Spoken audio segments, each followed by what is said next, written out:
وعلیکم السلام ورحمۃ اللہ وبرکاتہ۔ اللہ رب العالمین خیر و عافیت میں رکھے۔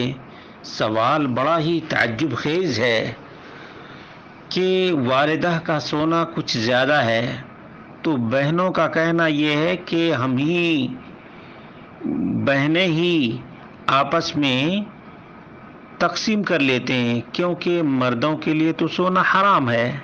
تو کیا یہ بات درست ہے؟ اس کا جواب یہ ہے کہ نہیں، یہ حیلہ سازی ہے اور بہانہ بازی ہے۔ اللہ رب العالمین کا حکم ہے، یوصیکم اللہ فی اولادکم للذکر مثل حظ الانثیین۔ جتنا بھی سونا ہے اس میں سے بہنوں کا ایک ایک حصہ ہے اور بھائیوں کے دو دو حصے ہیں۔ بھائیوں کے دو دو حصے ہیں۔ اس لیے یہ کہنا کہ مردوں کے لیے سونا حرام ہے، سونا پہننا حرام ہے، سونا لینا حرام نہیں ہے۔ اور یاد رکھیں، بدنیتی سے کوئی کسی کا بھی حصہ یا وراثت میں کسی کا بھی ترکہ لے لے تو اس میں خیر اور برکت نہیں۔ یہ 4 دن کی چاندنی ہے، پھر اندھیری رات ہے۔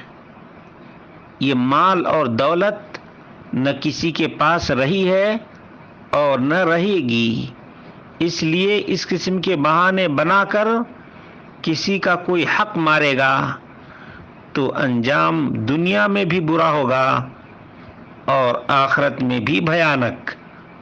اس لیے والدہ کے جتنے بھی زیورات ہیں تمام کو اس آیت کی روشنی میں تقسیم کرنا ضروری ہے، ورنہ نار جہنم انتظار میں ہے۔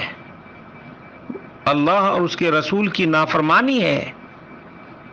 اللہ کے حکم کے مطابق وراثت کو، چاہے باپ کی وراثت ہو یا ماں کی وراثت ہو، تقسیم نہ کرنا یہ اللہ اور اس کے رسول کی نافرمانی ہے اور اس کا انجام جہنم کی بھڑکتی ہوئی آگ ہے۔